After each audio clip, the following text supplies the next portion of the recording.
एक मुज़फ़्फ़रपुर ही में एक एडवोकेट शाह ने जो हमारे कुबौली के हैं, वो रिश्ता में हमारे साला लगते हैं। तो अब चूँकि हम लोग एक बिल्डिंग में किराएदार बन के बहुत दिन तक एक साथ रहे, तो थोड़ा सा ताल्लुकात भी ज़्यादा रहा।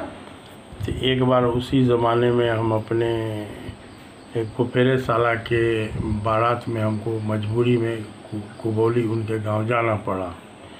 तो हम जब बारात से वापस आए तो वो हमको कहिए हकीम साहब, कुबौली गांव आपको कैसा लगा बताइए। तो हमको थोड़ा सा हंसी आई।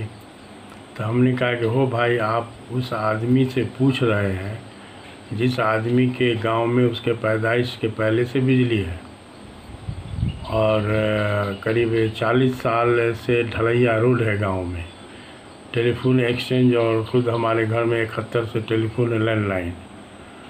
अब चले आइए तो गांव में दवा की 8-10 दुकान है और प्राइवेट प्रैक्टिशनर में हॉस्पिटल के अलावा कई डॉक्टर वहाँ बाज़ाब्ते अपना क्लिनिक खोले हुए हैं, तो उनको मरीज़ मिलता है। और कुछ ऐसी दवा जो मिठनपुरा चौक के दवा दुकान में नहीं मिलती है, वो हमारे वारिसनगर के दवा दुकान में मिल जाती है। इसके अलावा और सब गांव में हम देखा, जैसे हमारे ससुराल में बिजली किया 1987 में, हमारी शादी के 5 साल बाद। तो उस इलाके में देखा कि आज सोमवार है तो आज फलाने गांव का सब्ज़ी हाट लगेगा, आज मंगल, आज फलाने गांव का, मतलब हर गांव का बटा हुआ इलाका है। अब उस हिसाब से लोग सब्ज़ी खरीदने जाते हैं। और हमारे गांव में अल्हम्दुलिल्लाह सब्ज़ी, गोश्त, मछली की दुकान रोज़ाना के हिसाब से लगती है। तो चूँकि खपत है तो बहुत सारी चीज़ है। इसके अलावा मार्केट भी अल्हम्दुलिल्लाह बड़ा जानदार मार्केट है। कपड़ा, जेवर, उबन, अनट सनट सब ज़रूरत की चीज़ मिल जाती है। तो इस तरह का जो है, एक बार हमारे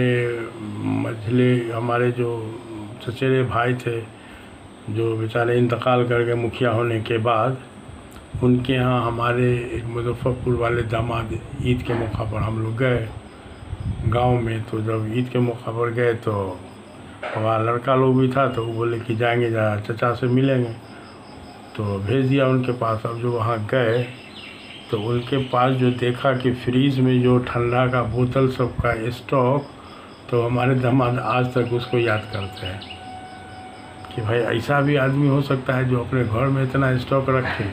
हम कहा देखिए नेता टाइप के आदमी है, उनके यहाँ पर 10 उठना 10 बैठना रहता है, इसलिए ये सब कोई बहुत बड़ी बात नहीं है। तो अब ये है कि अल्हम्दुलिल्लाह खुशहाली है। और खुशहाली में एक बहुत बड़ी बात है कि गांव के में मतलब बगल में अब राजपूत का एक गांव है जो पहले इसी में पंचायत में था हम ही लोग के साथ। बगल में एक रघुआ ज़मींदार भूमियार ब्राह्मण की बस्ती है और अल्हम्दुलिल्लाह इतना अच्छा भाईचारा कायम है जो उसकी मिसाल कहीं पर भी दिया जा सकता है। तो अब यह है कि हिंदू मुसलमान, हर जात का मुसलमान है, हर जात का हिंदू है, आपस में इस तरह का इंटर रिलेशन भैयारी वाला शायद आपको कहीं और दूसरी जगह मिलने में नहीं देखने को मिलेगा। तो ये उस गांव की थोड़ा खुसूसियत कहा जा सकता है। हमारे गांव के बारे में बाहर के लोग बोलते हैं कि बद अखलाक गाँव है। तो बद अखलाक का सेंस ये भी लिया जा सकता है कि हमारे एक भांजी है, दरभंगा हवाई अड्डा के बगल में एक गांव है बरही। तो वहाँ हम लोग जब भी भांजी के यहाँ गए तो मालूम हुआ कि आधा गांव का आदमी हम लोग से मिलने आता है कि ये फुलाबू के जो है ससुर आए हुए हैं। सब आके मुलाकात करके 2-4-10 मिनट बैठ के तब फिर लोग जाते। और हमारे गांव में है कि आप जिनके मेहमान बनिएगा, उसके अलावा हमको नहीं लगता कि कोई दूसरा आपसे मिलने आवेगा। तो उसका एक कारण है कि बेकारी नहीं है, सब मशगूल रहता है। तो इसको लोगों ने बद अखलाकी का नाम डाल दिया। और तिरहुत वगैरह में है कि धान रोपनी के बाद बैठ के ताश खेलना, शतरंज खेलना, इसके अलावा कोई काम है नहीं। तो जाहिर सी बात है कोई मेहमान आया तो सब मिलने जुलने आए, तो थोड़ा सा इस बात को लोग अपने अखलाक से जोड़ने लगे। तो बहरहाल अब है कि खुशहाली भी कभी कभार जो है ना वो फितना का बास होती है। तो अब ये है कि जो पैसा वाला फितना हो सकता था, दौलत आने के बाद वाला, वो फितना तो सब जगह आवेगा, उसके लिए कोई हिंदू मुसलमान की बाउंड्री नहीं होती है। लेकिन अल्हम्दुलिल्लाह इल्म और तालीम ऐसी चीज़ है जो पैसा का सही मसरफ तालीम याफ्ता आदमी ही कर सकता है, चाहे वो दुनियावी तालीम वाला हो चाहे दीन का तालीम वाला हो, वही सही पैसे का मसरफ ले सकता है। इसलिए प्रैक्टिकल में बहुत सारी बात आती है कि जाहिल लोगों को जब अल्लाह ताला पैसा दे देते हैं तो बेचारा पगला जाता है, उसका सही से मसरफ नहीं कर पाता है।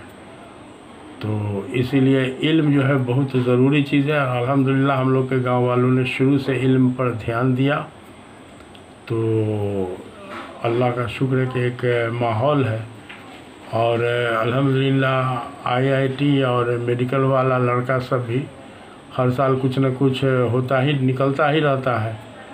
तो बाहर के लोग को थोड़ा सा, दरभंगा में एक हमारे मामू का लड़का बता रहा था कि भैया दरभंगा के एक मुसलमान मोहल्ला के एक बहुत ज़िम्मेदार आदमी, उन्होंने हमसे कहा कि अरे आपका गांव में इस तरह का जो बताते हैं रिज़ल्ट कि IIT वाला या NIT वाला या नीट वाला मेडिकल वाला सब जो है, तो इसका मानी गांव बहुत एडवांस VIP गांव है। सो वो आदमी दरभंगा के इस गांव को बड़ा अजूबा नज़र से देखने लगे। तो बात है भी सही, न तो मुसलमान का गांव सब तो है, लेकिन अब तालीम पर लोगों ने उतना ध्यान नहीं दिया, पैसा के मामले में बहुत आगे हो गए, लेकिन फिर तालीम का कोई हिसाब नहीं बैठ पाया, इसलिए उसका रिज़ल्ट ठीक से नहीं मिला। तो अब है कि कुछ पत्थर के दुनिया में के लोगों को हम जानते हैं जो बॉम्बे में बहुत बड़ा वो मतलब बहुत बड़ा पार्टी सब, लेकिन एक नरसरा वाले को हम जानते हैं, उनसे हमारा ताल्लुकात भी है, लेकिन उन्होंने ऐसा किया कि पत्थर की दुनिया में महदूद नहीं रहे। वो अपने बाल बच्चा को तालीम पर इतना अच्छा से ध्यान दिया कि अल्हम्दुलिल्लाह उसका बेटा बेटी डॉक्टर इंजीनियर है। लेकिन और लोगों ने जो है वो पत्थर की दुनिया में पैसे कमाते रह गए, कोई इल्म पर तवज्जो नहीं दिया, तो उनका बाल बच्चा भी जो है वो फिसड्डी रह गया। और पैसा बहुत दिन तक रहने वाली चीज़ नहीं होती है, इसीलिए थोड़ा तालीम पर हमेशा जो है वो तवज्जो देना चाहिए। तो मामला यह है कि उस्ताद की अदब करते हुए तालीम पर तवज्जो देना बहुत ज़रूरी है। कंक्लूज़न यही हुआ, तो इस पर ध्यान दिया जाए। ठीक है, तब जय हिंद।